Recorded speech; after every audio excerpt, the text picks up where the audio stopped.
തെരഞ്ഞെടുപ്പിൻ്റെ ഏറ്റവും അവസാന ലാപ്പിലേക്ക് എത്തി. ഏറ്റവും പുതിയൊരു അപ്ഡേഷൻ എത്രത്തോളം പ്രതീക്ഷ നൽകുന്നുണ്ട്? തീർച്ചയായിട്ടും ആദ്യം പറഞ്ഞ പോലെ തന്നെ എറണാകുളം മണ്ഡലം ഇടതുപക്ഷത്തോടൊപ്പം നിൽക്കും എന്ന് ഞാൻ ആദ്യം സൂചിപ്പിച്ചിരുന്നു. ഇപ്പോൾ അതിൻ്റെ ഉള്ളറകളിലേക്ക് ഇറങ്ങിച്ചെന്ന് കഴിയുമ്പോൾ വളരെയധികം ആത്മവിശ്വാസത്തോടു കൂടി തന്നെ പറയുകയാണ്, ഇടതുപക്ഷത്തോടൊപ്പം നല്ല വിജയം ഈ മണ്ഡലം നേടും. ഇപ്പോൾ നിലവിൽ സിറ്റിംഗ് MP ആണ് ഓപ്പോസിറ്റ് കാൻഡിഡേറ്റായി വരുന്നത്. എത്രത്തോളം ഈ സമീപ ദിവസങ്ങളിലെ തെരഞ്ഞെടുപ്പ് പര്യടനം എത്രത്തോളം പ്രതീക്ഷകളാണ് നൽകുന്നത്?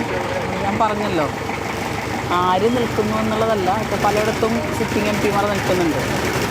ഞാനിവിടെ ദേശീയ രാഷ്ട്രീയത്തിൻ്റെ കാര്യം സൂചിപ്പിച്ചു. ഇന്ത്യ ജനാധിപത്യ രാജ്യമായി തുടരണമോ, ഇന്ത്യയിൽ എല്ലാവരെയും ഉൾക്കൊള്ളുന്ന മതനിരപേക്ഷ മൂല്യം നിലനിൽക്കണമോ എന്നുള്ള രണ്ട് ഏറ്റവും സുപ്രധാനമായ ചോദ്യങ്ങൾക്ക് കൃത്യമായി മറുപടി പറയേണ്ട ഒരു തിരഞ്ഞെടുപ്പ്. ഈ രാജ്യം ഗാന്ധിയുടെ കൂടെ നിൽക്കണമോ ഗോഡ്സെയുടെ കൂടെ നിൽക്കണമോ എന്നുള്ളൊരു ചോദ്യം. അതുപോലെ നമ്മുടെ സ്വാതന്ത്ര്യവും നീതിയും സമത്വവും പരമാധികാരവും സാഹോദര്യവും ഒക്കെ ജനങ്ങൾക്ക് അനുഭവിച്ച് ജീവിക്കാൻ കഴിയണമോ വേണ്ടയോ എന്നുള്ള ചോദ്യം. ആ ചോദ്യത്തിന് കൃത്യമായി സധൈര്യം മറുപടി പറയുകയും നിലപാടെടുക്കുകയും ചെയ്യുന്നത് ഇടതുപക്ഷമാണ്. ഇടതുപക്ഷത്തെ 100% വിശ്വസിക്കാവുന്ന ഒരനുഭവം ജനങ്ങൾക്കുണ്ട്. വോട്ട് വാങ്ങിക്കഴിഞ്ഞാൽ BJPയുടെ നോട്ട് കെട്ടിൻ്റെ പിന്നാലെ പോകുന്ന പ്രസ്ഥാനം, പോകാതിരിക്കുന്നൊരു പ്രസ്ഥാനം ഇന്ത്യയിൽ ഇടതുപക്ഷ പ്രസ്ഥാനമാണ്. UDFൻ്റെ പ്രതിനിധികളുമായി സംസാരിക്കുമ്പോൾ അവർ സംസ്ഥാന സർക്കാരിനൊരു വിരുദ്ധ സമീപനം ജനങ്ങൾക്കിടയിലുണ്ട്, അതുകൂടെ UDFന് മുതൽ കൂട്ടാവുമെന്നൊരു സംസാരം ഉണ്ടായി. ആ ഒരു പ്രതികരണത്തോടെ എങ്ങനെയാണ് നോക്കിക്കാണുന്നത്? ഓരോരുത്തരുടെ വിശ്വാസം അവനവനെ പുറപ്പിക്കട്ടെ.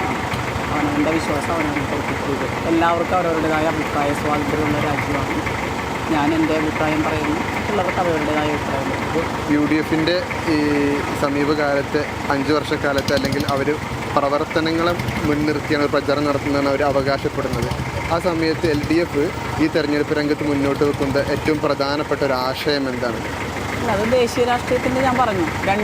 കേരളത്തിലെ ഇടതുപക്ഷ ജനാധിപത്യ മുന്നണിയുടെ ഗവൺമെൻറ്റിൻ്റെ ഏറ്റവും മികച്ച ഭരണം, ഇന്ത്യയിൽ ഏറ്റവും മികച്ച ഭരണം, ഏറ്റവും മികച്ച ഗുഡ് ഗവേണൻസിനുള്ള അവാർഡ് ഫസ്റ്റ് കിട്ടിയിട്ടുള്ളത് കേരളത്തിലാണ്.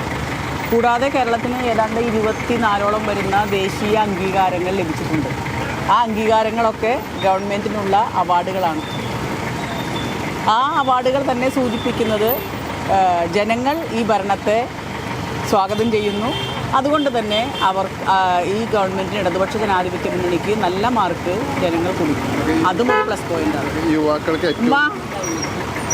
യുവാക്കൾക്ക് ഏറ്റവും സ്വാധീനം, അവരുടെ വോട്ടിന് സ്വാധീനമുള്ളൊരു മണ്ഡലമാണ് എറണാകുളം. ആ നിലക്ക് നോക്കുകയാണെങ്കിൽ യുവാക്കളെ സ്വാധീനിക്കാൻ ടീച്ചർക്ക് എന്താണ് അവരോട് പറയാനുള്ളത്? യുവാക്കളുടെ തൊഴിൽ ഏറ്റവും പ്രധാനപ്പെട്ടതാണല്ലോ. സ്വാതന്ത്ര്യാനന്തര ഇന്ത്യയിൽ ഏറ്റവും കൂടുതൽ തൊഴിലില്ലായ്മ അനുഭവിക്കുന്ന ഒരു 10 വർഷക്കാലമാണ് കടന്നുപോയത്. ഏറ്റവും കൂടുതൽ അഭ്യസ്തവിദ്യരായ ചെറുപ്പക്കാരുടെ തൊഴിലില്ലായ്മ നേരിടുന്നൊരു കാലമാണ്.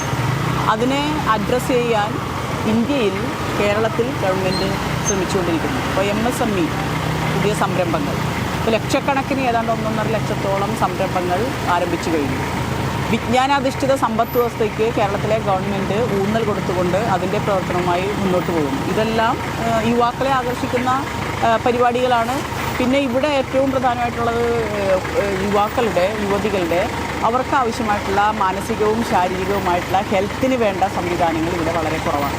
അപ്പോൾ അതിനെ കൂടുതൽ പരിപോഷിപ്പിക്കുക. ഇപ്പോൾ കേരളത്തിലെ ഗവൺമെൻറ് തന്നെ പ്ലാനിങ്ങിൻ്റെ ഭാഗമായി, ആസൂത്രണത്തിൻ്റെ ഭാഗമായി ഒരു മേഖല, ഒരു പ്രോജക്റ്റ് ഇട്ടിരിക്കുന്നത് ഹാപ്പിനെസ് ഇൻഡെക്സ് ഉയർത്തുന്നതിന് വേണ്ടി. ആ ഹാപ്പിനെസ് ഇൻഡെക്സ് എന്ന് പറഞ്ഞാൽ അവരുടെ ആരോഗ്യ, വിദ്യാഭ്യാസ, സാംസ്കാരിക പ്രവർത്തനങ്ങൾക്ക് മുൻതൂക്കം നൽകണം.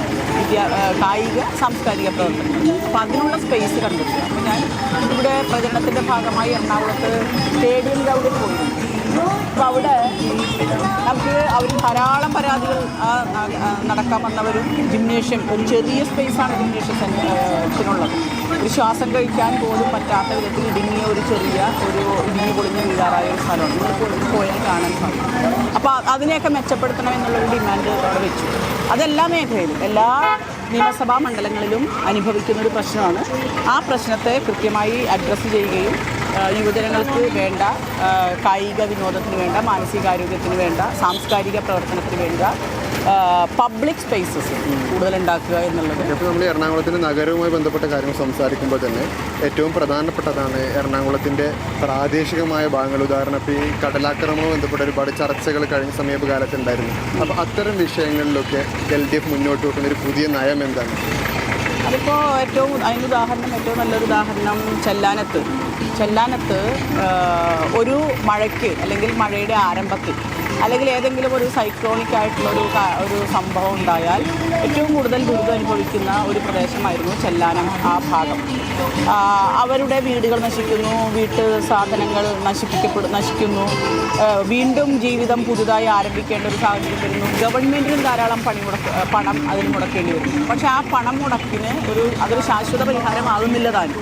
അങ്ങനെ ഇരിക്കുന്ന സാഹചര്യത്തിലാണ് കടൽ ഭിത്തി നിർമ്മാണം. അത് ടെട്രാപോഡ് എന്ന് പറയുന്ന വളരെ ശക്തമായ രീതിയിൽ കടലാക്രമണത്തെ നേരിടുന്നതിനും കടലിൻ്റെ ഭിത്തി സുരക്ഷിതമാക്കുന്നതിനുള്ള ഒരു സംവിധാനമായിരുന്നു. ആ സംവിധാനം ഏതാണ്ട് 1100 കോടിയോളം രൂപ ഫുൾ എസ്റ്റിമേറ്റ് ഇടുകയും 350 കോടിയോളം വരെ ഇപ്പോൾ അത് ചെലവഴിച്ച് നിർമ്മിച്ചു കഴിഞ്ഞിട്ടുണ്ട്. അപ്പോൾ അത് തന്നെ ഇപ്പോൾ ഞങ്ങളവിടെ ചെല്ലുമ്പോൾ അവിടുത്തെ ജനങ്ങൾ വളരെ ആത്മവിശ്വാസത്തിലും പ്രതീക്ഷയിലും സന്തോഷത്തിലുമാണ്. അപ്പോൾ അതിൻ്റെ തുടർച്ച വീണ്ടും നടന്നുകൊണ്ടിരിക്കുകയാണ്.